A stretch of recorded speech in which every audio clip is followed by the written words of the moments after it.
मैं सिंपल एक सवाल पूछना चाहता हूं, अकामा की बहस में किए बगैर, लीगैलिटीज टेक्निकल है बला बला, क्या आप जज हैं, आप सुप्रीम कोर्ट के हों या किसी पंच के, आप उस पंचायत के सरबराह हैं, आपके सामने एक केस लिया आता है या आपके सामने इंकशाफ होता है कि मुल्क का वजीर आजम जो है, ये वजीर आजम भी है यहाँ पे और दुबई में नौकरी भी करता है, आप सुप्रीम कोर्ट से क्या एक्सपेक्ट करते हैं? उसको क्या करना चाहिए था? एंडोर्स कर देती कि हाँ बिल्कुल वजीर आजम पाकिस्तान को हम नहल नहीं करते, इसको राइट है कि ये मार्केटिंग मैनेजर लग जाए वहां पे दुबई। मतलब ये पूरी कौम, पूरे हमारे वकील, हमारा मीडिया, हमारे दानिश्वर, हमारे ह्यूमन राइट्स के चैंपियन ये सुप्रीम कोर्ट से एक्सपेक्ट करते थे। अगर हमारे यहाँ झूठ बोला तो उनको भी तो झूठ बोला है ना, कि उनको नहीं बताया। सर मैं झूठ की बात ही नहीं कर रहा सर, मैं एक और उस पर जाना चाहता हूँ। आप इसको भूल जाए 2 मिनट के लिए, टेक्निकल इश्यूज, लीगल इश्यूज, ली तनख्वाह नहीं ली। मैं एक आपसे सिंपल सवाल पूछना चाहता हूँ, एक जज को, सुप्रीम कोर्ट के जज को, इवन इन्होंने डिक्लेयर किया हुआ हो, इन्होंने तनख्वाह ली नीली छोड़ दें, सुप्रीम कोर्ट के जज से आप ये तवक्को रखते हैं कि वो जो हाईएस्ट आपकी सबसे ज्यादा आपकी और जिसके फैसले दुनिया भर में पड़े जाते हैं, जिनकी प्रेसिडेंट बनती हैं, आप इस मुल्क के जजेस को, सुप्रीम कोर्ट को, पूरे मुल्क को एक मजाक बनवाना चाहते थे कि उनके सामने इंकशाफ हो कि हमारा प्राइम मिनिस्टर जो है दुबई में सेल्स मार्केटिंग मैनेजर लगा हुआ था और सुप्रीम कोर्ट उसको ओवरलुक करे, छोड़ो यार कोई बात नहीं है, ये आप उस पर स्टैंप लगवा के फ्यूचर के लिए आप ये पूरे मुल्क को, हमारी आने वाली नस्लों को आप शर्मिंदा करवाना चाहते थे। इसके बाद बहस होनी चाहिए थी। मैं इस पे हैरान हूं, उन्होंने अकामे की बहस छेड़ दी है। मैंने वीजे लेने थे, उनका जवाब सुने। चलो मान लिया 2006 तक तो आपको वीजे चाहिए थे, 2007 है, और 2008-9 के बाद तो आपकी हुकूमत आ गई थी यहाँ पे, उसके बाद भी आपको बरताने के वीजे।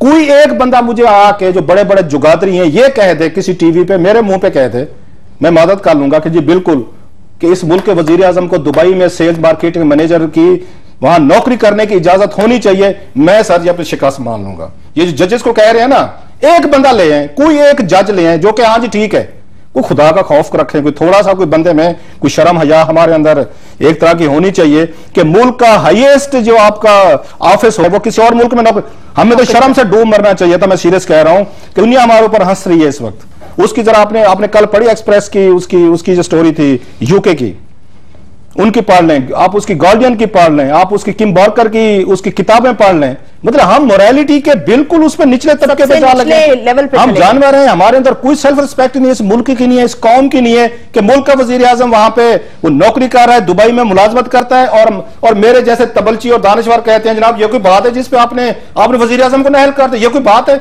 हजूर इससे बड़ी बात हो नहीं सकती। मेरे नजदीक वजीर आजम को करप्शन पे नायल किया जाता, इस मुल्क में होते रहते, बड़ी ये स्टोरी नहीं थी, वो सबको पता था, इन्होंने की, एवरीबॉडी न्यू इट। ये मेरे लिए एक नई बिगिनिंग है। सुप्रीम कोर्ट ने एक वजीर आजम को इस वजह से नायल किया है कि आप दुबई में नौकरी कर रहे थे, आप तनख्वाहें ले रहे थे, आप वहां पे एसेट्स अपने इकट्ठे कर रहे थे। It's a new beginning. ये मत कहें कि अकामा था, अकामा की वजह से ये देखें जी मेरे बेटे तनख्वाह नहीं ली, you have brought a shame for the whole nation. आपके लिए वजीर आजम की कुर्सी बड़ी कुर्सी नहीं थी, आपके लिए टैग आपको चाहिए था यहां पे सीने पे लगाने के लिए, I am the marketing manager. Sir it's a shame for us.